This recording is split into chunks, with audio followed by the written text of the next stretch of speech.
পরশু এক আপা আমাদের টিমের সাথে যোগাযোগ করে মালিবাগের দিকে দেখলাম উনি অনেকগুলো খেজুর নিয়ে এসছেন এবং উনি এসে বলেছেন যে আপনারা দেখি শুধু মুড়ি বাতাসা খান আর ক্যাম্পেইন করেন, আপনাদের এনার্জি লাগবে, ইলেকশন পর্যন্ত আপনাদের যত খেজুর লাগে আমি আপনাদেরকে খেজুর দেবো, কিন্তু আপনারা মাঠে থাকতে হবে।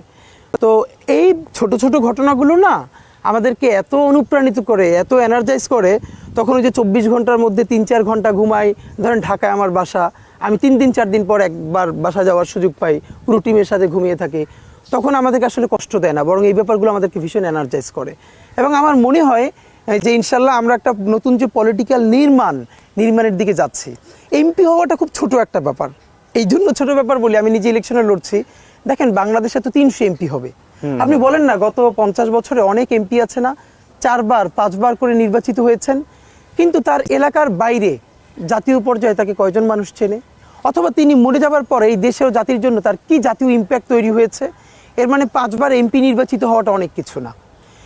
এর মানে আমরা যদি আমাদের ইচ্ছাটা, আমরা ইলেকশনটা আমাদের লড়াইয়ের একটা অংশ, আমরা এমন একটা জায়গা তৈরি করতে চাই যাতে বাংলাদেশে এই যে হাজার হাজার কোটি টাকার নির্বাচন, এই যে মানুষকে ভয় দেখিয়ে নির্বাচন, এই জায়গা থেকে সরে যেন ভালোবাসার নির্বাচন, ভালোবাসার একটা দেশ এবং ইনসাফের একটা দেশ তৈরি হয়। তো ওই জায়গাটায় ইনশাল্লাহ আমাদের মনে হচ্ছে যে আমরা একটু একটু আগাচ্ছি এবং এটাই আমাদের সব থেকে ভালো লাগা। হাদি ভাই, এই সব কিছু নিয়েই কথা হবে। প্রথমবারই তো আপনি নির্বাচনের মাঠে নামছেন, অনেকেই বলছে যে নির্বাচন নিয়ে অনেকে শঙ্কা আছে যে নির্বাচন হবে কিনা, আদৌ নির্বাচন নাকি হবে না, এবং আমরা সোশ্যাল মিডিয়ায় প্রচার হতেও দেখি যে নির্বাচন হওয়ার কোনো সম্ভাবনাই নাকি দেখছেন না অনেকে। আপনার কাছে কি মনে হয়, এর কোনো শঙ্কা দেখছেন? আমরা যদি স্বাভাবিকভাবে দেখি যে নির্বাচনটা না হলে সুবিধা কার, নির্বাচনটা না হলে একমাত্র সুবিধা ফ্যাসিস্ট আওয়ামী লীগের।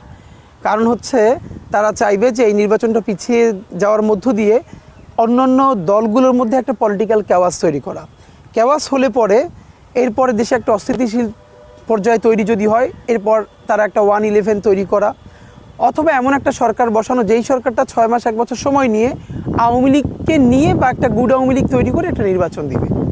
তো এছাড়া ধরেন যারা বাংলাদেশপন্থী দল আছে, এখানে কারো হতে পারে 1 মাস 2 মাস আগে পরের ইস্যু থাকতে পারে, এইটা ইস্যু হতে পারে কারোর জন্য, একটু আগাতে পারে বা আগাতে পারে, এক সপ্তাহ পিছাতে পারে, এগুলো কোনো ইস্যু না। কিন্তু নির্বাচন হবে না বা লাগবে না, আমাদের দেশের এখন স্থিতিশীলতার জন্য নির্বাচন অত্যন্ত জরুরি। এবং আমরা যেটা বুঝি, গভর্নমেন্টের তরফে একটা ভীষণ আন্তরিক চেষ্টা আছে যে তারা খুব সুন্দর একটা নির্বাচন দিতে চায়।